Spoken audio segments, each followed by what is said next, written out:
Bunun kanagatlandyrylanyny barada anyk maglumatlar berilmeýär. Şol wagtda paýtagtyň özüne we töweregine ol ýa-da beýleki döwlet idarasynyň buýrmagy esasynda gurulýan täze aýlaryň bahalarynyň 90 000 Amerikan dollarynyň başlaýan bahalarynyň 340 000 Amerikan dollaryna çenli baryp ýetýäni gaýdalýar. Yerli seçmeleriň berýän maglumatlaryna görä bu jaýlar ministrlikleriň jaý nowatyna duran we 5 ýyl işleýän işgärlerine 50% ýeňillik bilen berilýär. Jaýyň galan wagtyny jaý alanyň işleýän edarasy töleýär. Ýöne jaý alan kanun goraýjy edaralarda işleýän bolsa, olar jaýyň 30%-ni tölemeli. Bu jaýlaryň 30 ýyllyk möhletde bahasyny dol tölemek şerti bilen berilýäni gaýdalýar. Ýöne senagatçylar we telekeçiler birleşiginiň salýan jaýlaryny nowaty duranlar gurulmadyk jaýyň 50% bahasyny tölemeli. Jaý 2 ýylda gurulup ulanmagy berilenden soň galan bergesini bermeli diýen maglumat bar. Şol wagtda ýaş satynjalara wada berilen we 90 000 dollardan 140 000 dollara çenli bahalanýan jaýlara nowaty duran müňlerçe ýaş maşgalanyň köpüsiniň 4-5 ýyl bäri wada berilen jaýlary alyp bilmeýänligini habar berýärler. Elitni jaýlar diýilýänler ilki gurulup başlananyny, olary welaýatlarda ýaşaýan pully adamlaryň hem alyp başlanyny, emma soň propiska derňewler diýilýänler esasynda onlarça adamyň jaýynyň ýygyny alanyny barada habarlar çykdy. Soňky döwürde bolsa Aşgabatda propiskasy bolan garyndaşynyň we tanşynyň adyny jaý alan adamlaryň hem täze girilýän çäklendirmeler esasynda kyn ýagdaýa düşýäni gaýdalýar. Şeýle-de jaý töleglerini töläp bilmeýänleriň jaýlarynyň ýygyny alynýany gaýdalýar. Emma bular barada resmi metodda habar berilmeýär. Bahalary işleýän adamlaryň aýlyk gazançlary bilen deňeşdirilenini aşy gymmat görnýän jaýlaryň hyrydarynyň köp bolmagynyň synçylaryň pikirlerine görä bir näçe sebäbi bar. Birinciden ol jaýlary ministrliklerde işleýän adamlar ýeňillik sebäpli satyn alyp kirene bermek we soň ýetişen çağalaryna miras galdyrmak isleýärler. İkinciden Aşgabatda we onuň töwereginde ýylla müňlerçe adamyň jaýyny ýitirmegi we ýeterlik jaý meýdany ýa-da mellik geri bilen üpjün edilmezligi bolýan zatlardan göz gorkan raýatlary döwletiň öňüne uly vergilere girmäge tekleýär. Ýöne muňa garamazdan bu jaýlar alan adamlaryň käbir olary gasyna ýylatmagyň juda kynlygyny üstesine eýýänden gaçýan mermerler hem öz hasaplaryny düzedýänliklerini, milli manadyň dogrullaryň arasyndaky ýagdaýynyň bolsa alada bolup durýanlygyny aýdýarlar. Galy berse, ýeterlik pully müşterileriň tapylmalygy ýa döwlet çäklendirmeleri zerarly jaýly adamlara berilen jaýlaryň boş duranlarynyň hem az därli gaýdalýar. Mundan başga Aşgabat seismik taýdan aktiv zonada ýerleşýär. Emma muňa garamazdan ýurdun çar künjegini mellek ýerini almak, jaý gurulmak uly mesele bolup durýan wagty Aşgabatda 12 gatly we ýylatyň aýlyk gazançlary bilen deňeşdirilenini aşy gymmat jaýlaryň guruluşy dowam etdirilýär. Gepleýär Azatlyk radiosy. Habarlar gündüligi gepleşigimizi dowam etdirýäris. Mikrofon öňünde Merdan Saryýew. Aşgabatda pensiýa bugüni täze ýaşaýy jaý toplumlarynyň açylmagynyň paýtagtyň gündelik durmuşyna ýetiren täsirleri barada habarçymyz Sultan Açylowa gurrun berýär. Paýtagt ötürmeň 14-nji tapgyr üçin gurulan ýaşaýy jaý toplumlarynyň açylmagy bilen dün ir bilen saat eýam 7'den yollar yapıldı. Şehrin köp köçeleri yapık oldu. Esasana haşy Odalky Sovetski häzirki garastyrlyk köçesi, ondan soň Türkmenbaşy ýolundan başlanyp Odalky Hudaýberdi köçesi ta Podvoyska çelli bir taraply köçesine çelli yapyk boldy.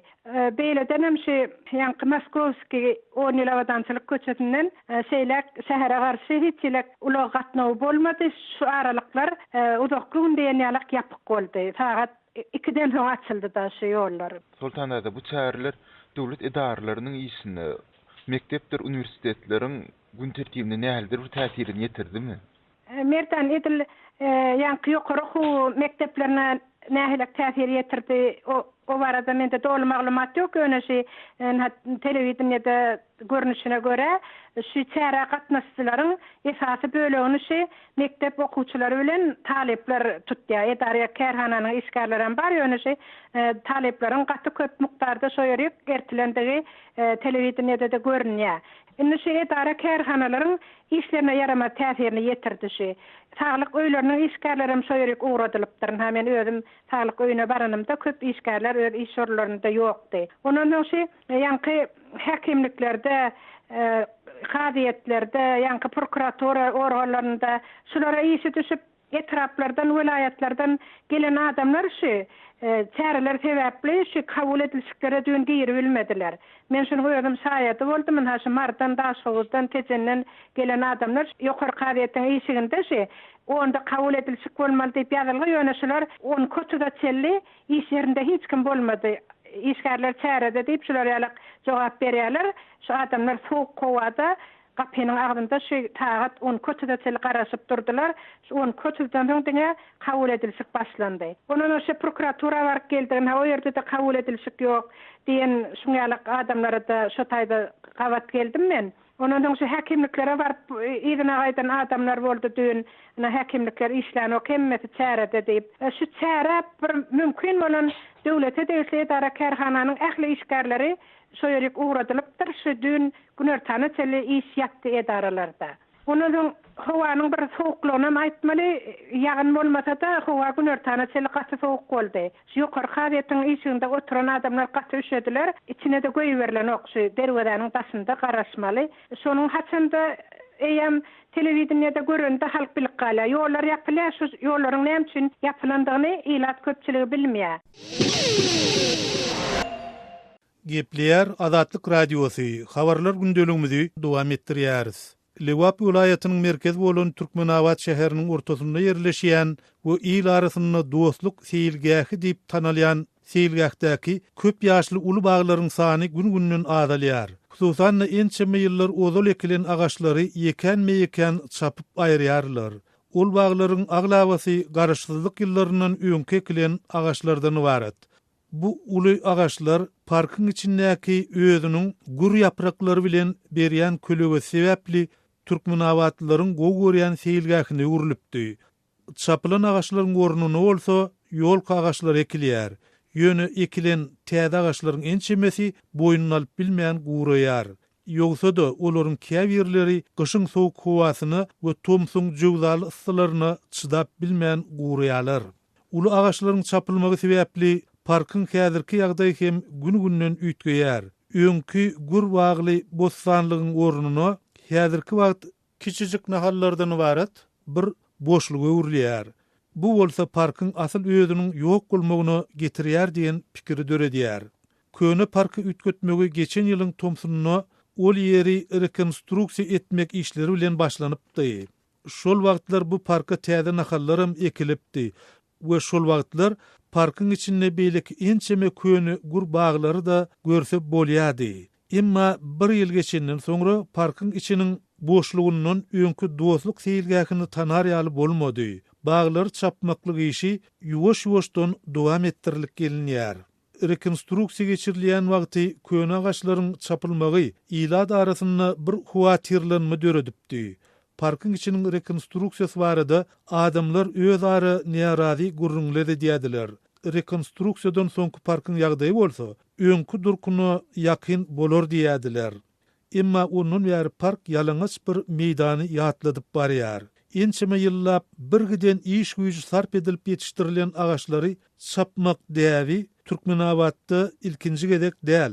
Köne baglar çapmaklyk hereketini häzirki wagtda köçe awadanlaşdyryş işlerine de görse bolýar. Emma 2000-nji ýylyň başlarynda şäheriň beýleki parky bolan we il arasynda şäher parky diýip tanalýan parkdaky uly we ençeme ýyllyk agaçlary düýbünden çapyp ýerine sasnalary ekip başlapdylar. Olar her ýyl diýen ýaly täzelenip durýar. Emma bölün 15 ýyl töwere wagt geçenem bolsa, soňky ekilen agaçlar parky öňkü durkuny getirip bilmedi. Häzirki wagtda dostluk seýilgähini hem agaçlar çapýarlar. Bu bolsa saýaly parky ýalňaçlaýar. Gepleýär Azatlyk Radiosy. Dostluk seýilgähi ýalňaçlanýar atly maglumaty dinlediňiz. Onu size ýetiren Hudaýberdi Hally. Gepleýär Azatlyk Radiosy. Habarlar gündeligimizi men Gözel Hudaýberdi we dowam etdirýärin. Ýewropanyň dikeldiş we öteş banky Türkmenistanda kiçi we orta hususy kärhanalary goldawyny artdyrýar diýilip habar berilýär. Bankyň resmi maglumatyna görä Türkmenistanyň Gülzaman adly hususy kärhanasyna 850 000 Amerikan dollary möçberinde garz pul berilýär we bu pul çörek önümleriniň önümçüligi üçin niýetlenýär. Ýewropanyň dikeldiş we öteş bankynyň bu kärhana zerur ýanjamlary satyn almagy paýtagtyň merkezinde täze kafe we sergi otagyny açmagy ýardam berjekdigi aýdylýar. Türkmenistan bilen 1994-nji ýyldan bäri işleşýän Ýewropanyň dikeldiş we öteş banky ýurtda esasan hususy pudaga degişli 53 proýekde gatnaşýanlygyny habar berýär. Guramanyň Türkmenistanda ýatyran we ýatyrýan maýy goýumlarynyň umumy bahasy 234 million euro möçberinde görkezilýär. Ýewropanyň dikeldiş we öteş banky ownu kiçi we orta biznese goldaw bermegiň özüniň esasy maksady bolup, munyň hususy pudagyň emele gelmegi üçin zerurdygyny ynykdýar. Şol birakda da Gurama Türkmenistanyň ykdysadyýetiniň ähli taraplaryn döwletiň goşulşmagynda dolandyrylýanlygyny we eýçiliginde galýanlygyny belliýär. Ýewropanyň dikeldiş we öteş bankynyň Türkmenistan boýunça soňky strategiýasy 2014-nji ýylyň maý aýynda kabul edilipdi. Ýewropanyň dikeldiş we öteş bankynyň mali kömegine eýe bolan Türkmenistanyň Gülzaman adly kärhanasy ýurduň senagatçylar we telekeçiler bileleşiginiň aktiw agzalarynyň biri bolup, paýtagtda we regionlarda amal aşyrylýan iň gymmatbaha gurulşyk proýektlerine gatnaşýan yerli kärhanalaryň biridir. Aşgabatyň merkezinde ýerleşýän Gülzaman adly toý mekany hem bu şirkete degişli. 2008-nji ýylda döwredilen senagatçylar we telekeçiler bileleşigi öz agzalarynyň sanawyny we agza bolmagyň şertlerini ma'lum etmeýär. Şol birakda da Türkmenistanly işäwirler ýurduň hususy pudagynda bileleşigiň täsiriniň barha güýçlenýänligini hem oňa agza bolmak düzgünleriniň çylşyrymly bolmagynda galýanlygyny aýdýarlar. Soňky ýyllarda Türkmenistanda hususanda sowda urundan kiçi hususy kärhanalaryň onlarçasyna basyş edildi. Diňe Aşgabatyň özünde resmiýetleriň talaplaryna laýyklykda kiçi dükanlaryň onlarçasy ýapyldy. Müňlerçe telekeçiniň iş ýeri bolan uly bazarlaryň aglabasy ýumruldy. Gündogur Mir, Summar ýaly uly bazarlardan soň Arzu bazaryny ýykmak işi häzirki wagtda tamamlanyp barýar. Yerli telekeçileriň aýtmagyna görä kiçi kärhanalaryň öňünde kanuny böwetlerin hem ençemesi döredilýär. Talap edilýän düzgünnamalaryň hem gözegçilik edýän edaralaryň köpelmegi hem hususy telekeçilik işini agyrlaşdyrýar. Häzirki wagtda hususy kärhanalaryň işine sowda we daşary ykdysady gatnaşyklar ministrligi we Türkmen standartlary döwlet agentligi bilen bilelikde saglygy saklaýyş we derman senagaty ministrliginiň hem gözegçilik edýänligi habar berilýär. Gepleýär Azatlyk Radiosu. Habarlar günnelik gepleşigimizi men Sehra dowam etdirýän. 13-nji oktýabrda geçirilen hökümet maslahatynda Türkmenistanyň administrativ hukuk bozmalary hakyndaky kodeksine düzedişler we goşmaçalar girizmek kabul edildi. Bu kodekse girdilen täze düzgüne laýyklykda transport serişdelerini gadagan edilen ýerlerde goýan sürüjilere salynýan jerimäniň möçberi öňküsinden ýokarlandyrylyp, ol ýurtdaky ortaça aýlygyň deň ýartyna ýa-da ondan hem has köp möçbere ýetirildi. Biz bu we munyň ýaşaýjylara ýetirjek täsirleri barada Aşgabatda ýaşaýan synçy we ýazyjy Amanmurat Bugaýew bilen söhbetdeş boldyk. Amanmurada Aşgabatda mundan beýlek ulaglaryny ruhsatsyz ýerlerde goýan sürüjilere garşy täze çärelerin görüljekdigi barada maglumatlar gelip gowşa. Bu barada sizde nähil maglumat bar? Şol aýdylýan maglumatlar Türkmenistanyň mezgitiniň 15-nji oktýabrda ýetirilen maslahatyny kabul edilen Türkmenistanyň administrativ hukuk bozmalary hakyndaky kodeksine girilen düzedişler we goşmaçalar bilen bagly agzalayan kodeksin 214-nji maddasyna transport serişdelerini ýerketmek, olary goýmaly ýerlerini anklamak ýaly anyk gurrunlar edilip täze düzedişler hemde goşmaçalar berilipdir. Aýtdy şu 214-nji maddanyň 5-nji bendine laýyklykda transport serişdelerini ýolagçylaryň gatnaýan trotuarlaryna, piýada ýollaryna goýsalar ýa bolmasa ýaşaýyş şaýlarynyň bir birelgelerinin, devlet idarelerinin birelgelerinin ağzında koysalar ine şoları salınyan jerimenin meçhuri juda öňkünden uloldurupdyr. Meselen ilkinji evet jerime salınanna ol jerimenin meçhuri yurtdaky ortaça aýlygyň ýartyny ýa-da dolu bir aýlygyna den bu bolsa yurtdaky ortaça aýlyk 600 manat diýmek şeýle düzgün üçin awtologiýasy 300 manatdan 600 manat jerime tölemäge borçlu edilýär. Aman burada şeýle bolanda paýtagtda ýol belgileri, şeýle-de awtologlar goýmak üçin ýörite ýerler, awtodrollar ýeterlik derejede göz öňünde tutulanmy?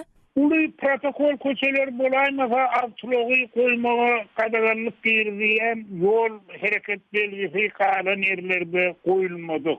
Bunu aýtmak gerek. Ondan şäherde awtologlar umumyň bar ýöne olan köpsi ýaşaýjylaryň uly ýerleriniň ýaşaýan ýerinden uzakda ýerleşýär. Aman burada şeýle bolanda bu täze düzgün ýaşaýjylara nähil täsir ýetirer? Bundan olalım ýaşaýjylar awtologlar sebäpli juda biňzer bolýarlar. Sebäbi zaýym öňünde ýa-da goýmasy ýerde awtologyny goýan, awtologiýasyna maşyna aýyrmagy talap edilýän ýol gözegçilik hereketiniň polisiýa işgärleri ses gatyryjy kurallar bilen ýaşaýjylar giýen bir wagtam aly daňlanan biňzer edýärler. Ine häzirki ýa-da bolsa olaryň hasam döwümli hereket etmegine getiren netijede awtologyny koymağa yer tapmadık ya olmasa aýdaly vilayetden ýene bir ýerden gelip awtolog koymağa gadaganlyk berilýän ýol hereket belgesiniň ýoklugy üçin awtologyny arkaýyn koyup giden awtolog eýleri üçin bizde uly kynçylyklar, bökdönçlükler döredir. Iň esasy şol döwlet tarapyndan amal edilmeli işlerin edilmäligi üçin ýa bolmasa ýeterlik derejede awtodrolgalaryň gurulmalygy üçin awtolog eýleri maddi material çekerler, onları üstlenlik varsa üstlenlik yerde öndeki kodekstaki duyuruları sallanıp jerime salarlar ya olmasa jerime salmasaların özarı aralaşıp ulovayetine cüzi boşar genler sol hareketi kodekstülü ediyen politi işlerinin olsa öngönüm devam edip gelen deyapti cüzi alınlar. Başka yol yok. Sol koyuna sağ. Gepleyer Azatlyk Radiosu. Habarlar gündeligimizi dowam etdirýäris. Daşkentin häkimi maşgalalary aýrylşmakdan saklamak boýunça finansygynyň çäginde aýrylşmak barada ýüz tutýanlaryň atlaryny köpçülüge mälim etmegi wada berdi. Rahmonbek Usmanow aýrylşýanlaryň sanynyň köpdigi sebäpli şeýle betbaht aýallaryň we erkekleriň atlaryny telewizion arkaly mälim etjekdigini we esasy gazetlerde çap etjekdigini aýtdy. 14-nji oktýabrda geçirilen resmi maslahat eden çykyşynda Usmanow 2016-njy ýylyň soňky 9 aýynyň dowamında ýurdun 14 regionuna degişli sandara salgylanyp, maşgalalaryň aýrylşmagy boýunça görkezijileriň 32%-iniň Daşkentde degişli bolup paýtagtyň bu mesele boýunça öňde barýanlygyny mälim etdi. Aýrylşmak boýunça görkezijilerde ikinji ýerde Özbekistanyň Jizak regiony barýar. Bu region aýrylşan maşgalalaryň 14%-ni emele getirýär. Usmanow aýrylşýan raýatlaryň atlarynyň Daşkent telekanalynyň gepleşiginde her 15 günden bir ýedek agşam saat 14-de okuljakdygyny we Daşkent agşamlary gazetynyň sahypalarynda çap ediljekdigini aýtdy. Sosial meselelere bagşlanyp Daşkentde geçirilen maslahaty ýurdun täsirli şahsiýetleriniň en çemeti şol sanda Daşkentiň imamy Anwar Tursunow, aýallaryň meseleleri boýunça vitse-premier Elmira Bositxonowa, Daşkentiň baş prokurory Batyr Kudrat Hadjiýew we polisiýanyň ýolbaşçysy Bahodir Kurbanow gatnaşdylar. Daşkentiň häkimi wezipesine 2010-njy ýylda öňkü prezident Islam Kerimow tarapyndan bellänen Usmanow adynyň köpçülikliň paş edilmeginiň tövekkelçiligi adamlaryň aýrylşmak isleglerini çäklendirir diýip pikir edýänligini aýdýar. Emma Usmanowyň aýtmagyna görä, eger agdalan çäreler aýrylşýan maşgalalaryň sanyny azaltmasa, ol betbaht maşgalalaryň suratlaryny hem telewizion arkaly görkezmekçi. 56 ýaşly Rahmonbek Usmanow gelinleriň we gaýyn eneleriň arasyndaky köplenç duşmançylykly gatnaşyklary hem ýazgaryp, munyň Özbekistanda maşgalalaryň dargamagyna esasy sebäpleriň biri bolýanlygyny aýtdy. Özbek jemgyýetinde gelinler köplenç gaýyn eneleriniň öňünde borçly hasaplanýarlar we dürli hyzmatlary berza etmäge mejbur edilýärler. Şeýle gatnaşyklar dürli kynçylyklary döredýär we maşgalalaryň aýrylşmagyna sebäp bolýar. Usmanowyň aýrylşýanlaryň atlaryny mälim edip olary maskaralamak finansygy häkimiň Daşkentde gapmagarçylykly pikirleri tutaşdyran ilkinji çäresi däldir. Mart aýynyň aýagynda Usmanow Daşkentde tramwaýlaryň netijeli dälligini aýdyp, tramway ýollarynyň ýuwaş-ýuwaşdan aýryljakdygyny mälim edipdi. Onuň şol çykyşy ýurdun Çekiýa Respublikasyndan tramwaýlar üçin $20 million täze wagonlary we beýleki enjamlary satyn almagynyň ýygyanyna gabat gelipdi. Usmanowyň Daşkentden köne agaçlarynyň keseldigini we ýaşaýjylar üçin howp döredýänligini aýdyp, şu sebäpden olaryň çapylmagynyň zerurdygy barada ýakyndydan çykyşy hem paýtahtlylarda gahar gazap döredipdi. Tanqidçiler Usmanowyň köne agaçlary çapmak, tramwaýlary ýok etmek çärelerini köçeleri giňeltmek maksady bilen baglaşdyrdylar. Käbirler çapylan agaçlaryň ýerine kiçi arça agaçlaryň ekilmeginden we olaryň Daşkentdiň howasynda ornaşmagan gurap galýanlygyndan nägile bolýarlar. Azatlyk radiosyny dinleýärsiňiz. Eferde habarlar gündəligi programmamyz. Faryab vilayeti Demirgazyk Awganystanyň derwede hasaplanýar. Vilayetde türkmen özbeklerim gowçun bolup ýaşaýar. Faryab vilayetiniň 9 etraby Türkmenistan bilen çäkleşýär. Vilayetiň Türkmenistan bilen serhetleşýän ýene bir etrabyny 4 gün öň jeňçiler basyp alypdy. Vice-prezident general dostumyň ýol başçylygyndaky güýçler düýün giýişlik Gormaç etrabynyň bazaryny jeňçilerden ýygyna gaýdyp aldy. Etrabyň obalaryndan hem jeňçileri gowy çykarmak boýunça harby operasiýa geçirilýär.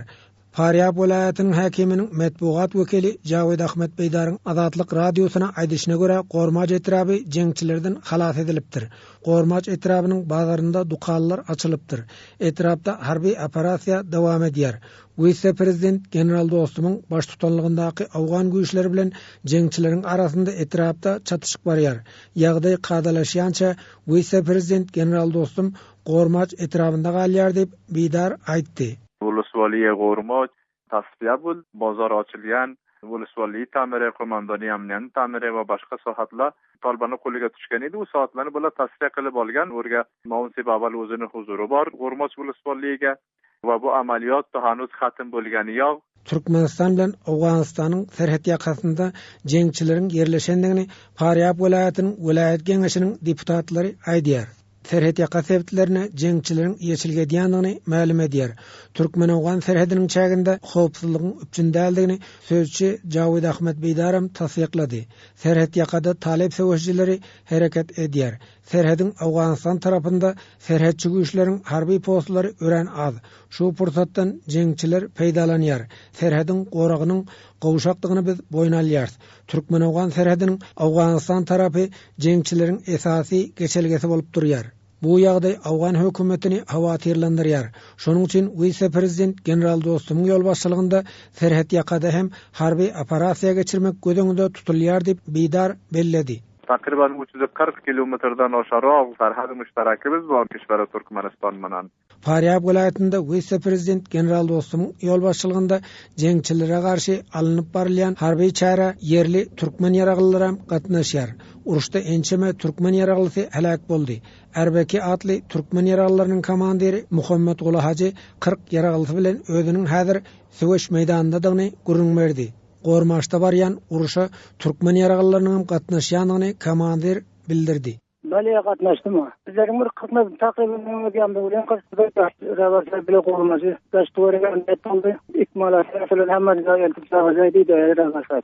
Komandir Hacı Muhammed Gulynyň aýdysýaça yerli türkmen ýaraglylarynyň üstüne şu gün 21 oktýabrda jeňçiler gapylykda hüjum edipdir. Çatışykda Awgan güýçlerine ziýan ýetipdir. Olarlardan bir kisanaklar şehit boldy.